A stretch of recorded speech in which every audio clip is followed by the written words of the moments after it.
kantor hukum Dr. Togar Situmorang. Saya sendiri dengan Excelmedi Situmorang. Saya Dr. Togar Situmorang.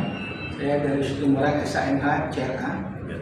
Jadi kami melihat dari awal sendiri kasus ini memang sangat viral ya, apalagi di jagat maya, bahkan sampai perbincangan seluruh Indonesia. Kami turut mendukung langkah Ibu Nikita Mirzani untuk melakukan upaya hukum yang memang dibenarkan secara hukum. Kalau memang kita merasa dirugikan, maka wajib kita melapor kepada pihak yang berwajib. Yang dalam hal ini adalah kasusnya tentang anaknya sendiri. Jadi terkait dengan hal itu, kami ingin mengomentari kepada saudara Fadel dan kuasa hukumnya, ketika besok dipanggil oleh pihak dari Polres Metro Jakarta Selatan, wajib datang. Jadi itu yang bisa saya sampaikan. Ya. Nah, terkait pasal yang sudah diterapkan, artinya menjadi bahan laporan Nikita Mirzani di Polres Jakarta Selatan, itu jelas. Itu perkara terkait Undang-Undang Perlindungan Anak. Dan yang kedua juga terkait masalah Undang-Undang Kesehatan. Dan terakhir adalah KUHP. Nah, dari 3 pasal tersebut ataupun aturan yang memang telah dilaporkan oleh Nikita Mirzani, ini jelas ancaman hukumnya di atas 5 tahun. Otomatis kalau memang diharapkan seperti yang tadi disebutkan, si terlapor wajib datang, itu sangat-sangat diharapkan. Karena kenapa? Saksi dari pihak Nikita Mirzani, baik Nikita Mirzani sebagai pelapor, itu sudah diambil berita acara pemeriksaan.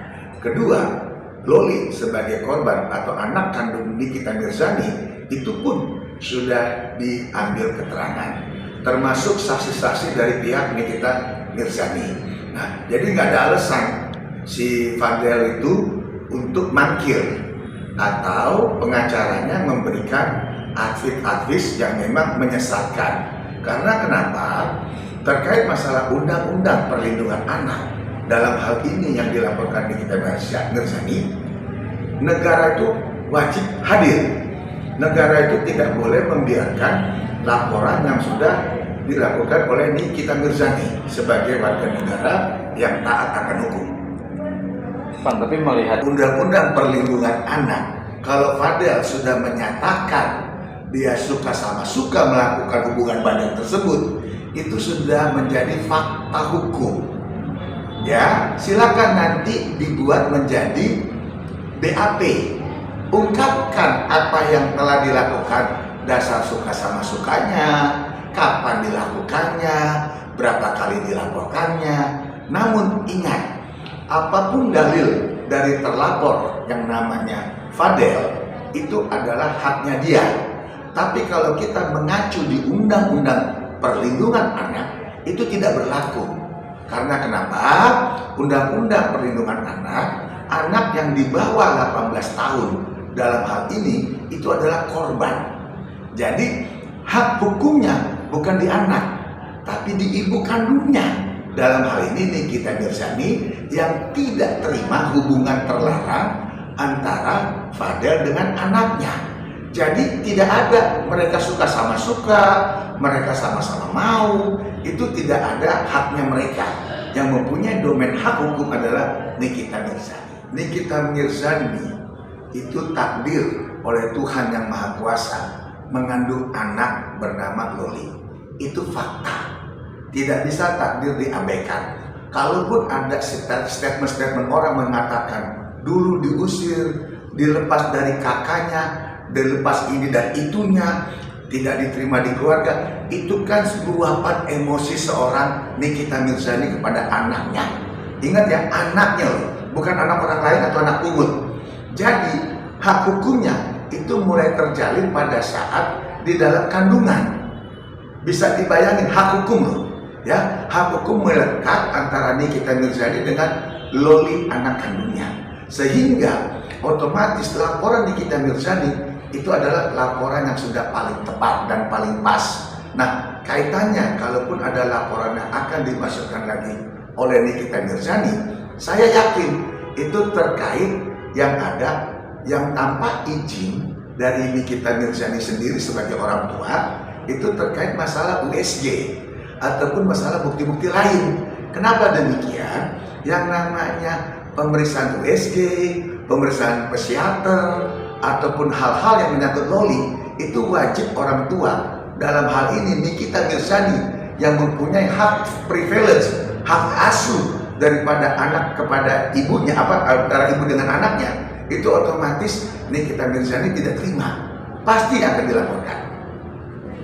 Saya sebagai orang tua, kebetulan saya sebagai ayah dan saya mempunyai putri yang memang sedang masa-masa pancaroba, sedang masa-masanya remaja ke arah dewasa. Bahkan saya punya cucu, 3 orang wanita semua, perempuan semua. Otomatis sangat, bukan mengecam, malah mengutuk. Karena kenapa? Anak-anak muda atau anak-anak remaja itu adalah harapan bangsa, harapan orang tua, harapan orang tua ingin anaknya itu berhasil dan sukses. Namun ada seorang laki-laki yang tidak tanggung jawab untuk menyatakan dalil ataupun mengiming-imingkan dengan kata satu namanya cinta, suka sama suka, tapi dimanfaatkan. Karena kenapa? Anak di bawah umur itu kan dia secara wawasan, secara psikologi, secara ilmu pengetahuan itu kan masih kurang. Kebetulan berlatar belakang kalau memang broken home, artinya orang tuanya pisah atau cerai. Nah, ini sering banget disalahgunakan oleh orang-orang ataupun laki-laki dewasa. Dan ini takutnya, untung Nikita Mirzani bisa mengambil sikap melaporkan. Kalau terlalu jauh, tidak tutup kemungkinan loli ini bisa diperdagangkan. Ini kan repot ini. Jadi ini sangat luar biasa dampaknya bagi Nikita Mirzani. Jadi Nikita Mirzani ambil langkah melaporkan orang tersebut, itu adalah langkah yang paling benar supaya anaknya nggak tambah rusak, anaknya nggak tambah hancur. Bayangkan, kita lihatlah statement-statement loli, ya di mana-mana, baik di IG, di mana itu kan statement yang memang bukan loli yang sesungguhnya, loli yang remaja, yang penuh cinta dan kasih. Itu ada pemberontakan di dalamnya. Nah, ini pasti ada dugaan-dugaan brainstorming atau iming-iming tadi.